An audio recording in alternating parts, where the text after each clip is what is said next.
पूर्ण झालं. त्याची फक्त आई होती. आईने काय केलं, म्हणजे त्या आदित्यचं लग्न करून दिलं. लग्न केल्यानंतर त्याची बायको म्हणजे त्यांच्या घरात सून आली आणि ती थोडी नखरेल होती. ती सून म्हणजे नखरेल होती आणि तिचं नाव आता काय ठेवायचं? प्रिया, राधा.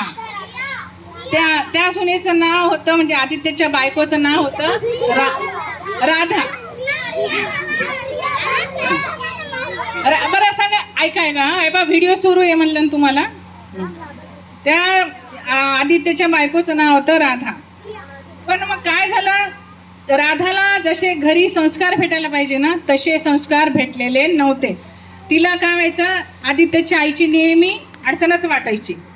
ती नेहमी म्हणायची, तुझी आई अशी, तुझी आई तशी, मला ना तुझ्या आईच्या सोबत राहायचंच नाहीये. आता लग्न करून आली.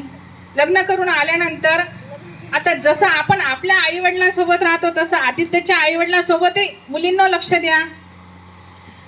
आदित्यच्या आईवडिलांसोबतही राहावंच लागेल ना, कारण सासरी त्याचे आईवडील आपले आईवडीलच असतात. तर आदित्यच्या इथं तर समजा त्याला वडील नव्हते पण आई होती, तर ती नेहमी त्या आईशी किरकिरच करायची, व्यवस्थित वागायची नाही. पण आदित्य काय, तो कंपनीमध्ये जॉबला होता, तो दिवसभर नसायचा, त्याला हे काही कळत नव्हतं. आणि त्याची आई इतकी सरळ स्वभावाची होती, शांत होती, तिनं कधी आदित्यकडे कंप्लेंट केली नाही की बाबा तुझी बायको माझ्यासोबत असं वागते म्हणून. हे पण मुलांनी सुद्धा लक्ष देऊन ऐका आणि मुलींनी सुद्धा, ही गोष्ट खूप कामाची आहे तुमच्या. तर मग अशाने काय झालं, एके दिवशी त्याला फॉरेन कंट्रीमध्ये जायचं म्हणजे अर्जंट काम आलं, पण महिन्याभरासाठी कंपनीतर्फे. मग त्या आदित्यला महिन्याभरासाठी जावं लागलं. तर राधाला काढलं, बरं आहे आदित्य गेल्यावर मला जे करायचे ते मी करू शकते. तर आदित्य गेला फॉरेन कंट्री टूरवर आणि महिन्याभरासाठी. इकडं राधाने काय केलं, त्याच्या आईला खूप छळ करायला सुरुवात केली. कधी तिला जेवायला देत नव्हती, तिला व्यवस्थित जे काही वेळेवर द्यायचं ते देत नव्हती, आणि समजा ती स्वतःच्या हातानं करत असेल तर तेही करू द्यायची नाही. तिला नेहमी मानसिक त्रास देणं सुरू केलं. अशामुळे काय झालं, तिला व्यवस्थित तिला वागायला म्हणजे चांगलं वागणं नसल्यामुळे राधाचं तिची हिंमत खचली, तिला हर्ट होत होतं. त्याच्यामुळे ती नेहमी शांत राहू लागली, जेवायला वेळेवर नाही. त्याच्यामुळे ती कमजोर झाली, अशक्त झाली आणि हळूहळू काहीच न बोलल्यामुळे तिची वाचासुद्धा बंद झाली. कुणाची? आदित्यच्या आईची. आणि ती अंथरुणाला खेळली आणि ती म्हणजे झोपूनच राहिली. झाला महिना झाल्यानंतर आदित्य आला. आदित्यला घरात आईच्या रूममध्ये जायच्या आधीच राधानं सगळं त्याच्या कानात भरून टाकलं की बाबा तुझी आई खूप आजारी पडली, मी तर तिचं खूप केलं, पण आता ती काही रिस्पॉन्सच देत नाही आहे, तिची वाचासुद्धा गेली आणि आता तिला कुठे न कुठे हलवावं लागेल, एखाद्या अनाथ आश्रमात किंवा एखाद्या हॉस्पिटलमध्ये, मी काही ते करू शकत नाही. तर आता आदित्य काय म्हणणार आहे, सरळ हो बरं आहे मला तर जॉबला जावं लागते, तू एकटी कसं करशील, असं म्हणून तिला वृद्धाश्रमात नेऊन आईला म्हणजे आदित्यच्या आईला आणि राधाच्या सासूबाईला तिथं नेऊन ॲडमिशन करून टाकलं. ती बिचारी वयस्कर बाई ती काय म्हणणार ना, ती गेली तिथे राहायला लागली. जिथं वृद्धाश्रमात नेहमी ना एक चेकअपसाठी डॉक्टर यायचे. ते खूप छान भले डॉक्टर होते आणि ते एकटेच असायचे. त्यांनी पूर्ण जीवन आपलं समर्पित केलं होतं सेवाभावासाठीच. तर तिथं ते डॉक्टर नेहमी सेवा करायला यायचे, चेकअप करायला यायचे. त्यांची आणि आदित्यच्या आईची खूप चांगली ओळख झाली आणि ते त्यांच्या ट्रीटमेंटमुळे आदित्यची आई, मुलींनो ऐका इकडं, आदित्यची आई खूप चांगली झाली. पटकन 2 दिवसात चांगली झाली, कारण व्यवस्थित ट्रीटमेंट भेटलं, व्यवस्थित खायला प्यायला भेटलं आणि त्यांचे म्हणजे आदित्यच्या आईचे विचारही खूप चांगले होते. त्या डॉक्टर त्यांच्या मुलासारखेच होते, त्यांच्याशी खूप चांगला परिचय झाला, तर त्यांची मैत्री झाली. आणि ते डॉक्टर काय म्हणले की आई माझ्याजवळ तर कोणीच नाही आहे, मी एकटाच राहतो, तर तूच चल माझ्या घरी राहायला. आणि ते खूप श्रीमंत होते आणि त्या डॉक्टरने स्वतःचं पूर्ण जीवन सेवा कार्यातच घातलेलं होतं. तर ती म्हणे मी इथं राहायला आले आणि माझी चांगली ओळख झाली, सगळेजण चांगले आहेत आणि माझ्यासारखे इथे किती जण आहेत, मी एकटी गेली म्हणजे ही बेईमानी झाली. माझ्यासोबतचे तर अजून जितके आहेत इथं ॲडमिट झालेले वृद्ध सिनियर सिटीजन, मग त्यांनाही असं सौभाग्य लाभायला पाहिजे ना.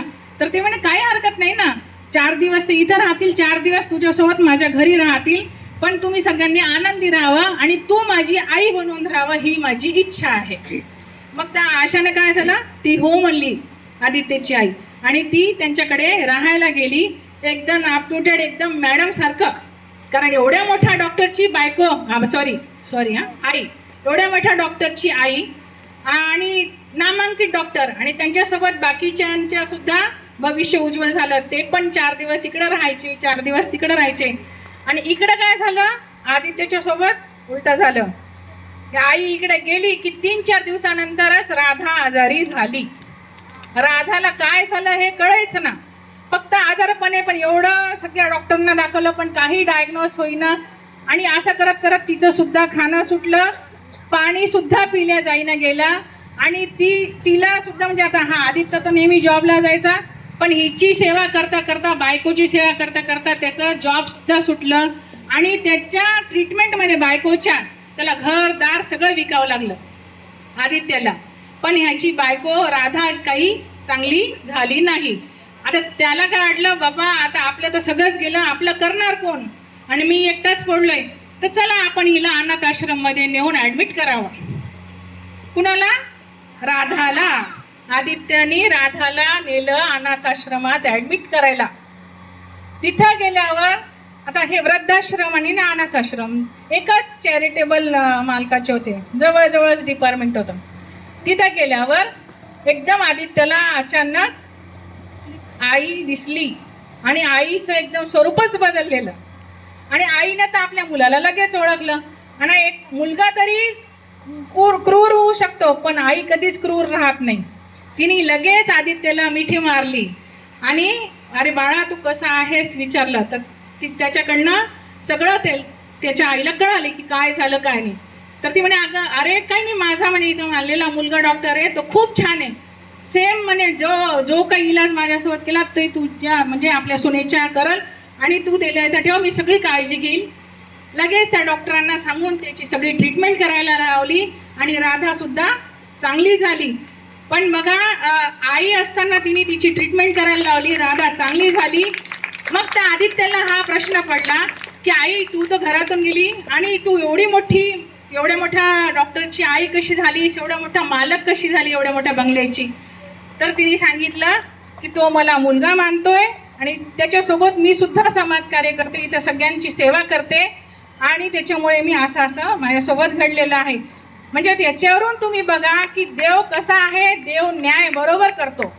कारण तिच्या सुनेनं ट्रीटमेंट म्हणजे वाईट कर्म केले होते आपल्या सासूबाईसोबत, तर त्यांना काय भेटलं, वाईट अवस्था झाली, लगेच सेम टू सेम तशीच झाली जशी तिच्या सासूबाईची झाली होती.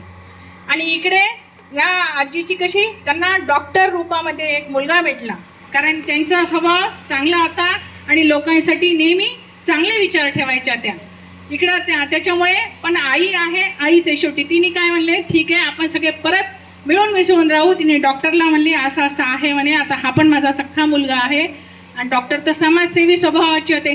ते म्हणे काही हरकत नाही आई, तुझी सून आणि मुलगा सुद्धा त्याला परत जॉब भेटत नाही, स्वतःचं घर होत नाही, तोपर्यंत आपण सगळे मिळून मिसळून एकत्र राहू. आणि ते तेव्हापासून सगळे एकत्र राहू लागले, आणि सगळे मिळून त्या वृद्धाश्रम आणि अनाथ आश्रममधल्या सगळ्यांची सेवा करू लागले. तर तुम्ही सुद्धा हे लक्षात ठेवा की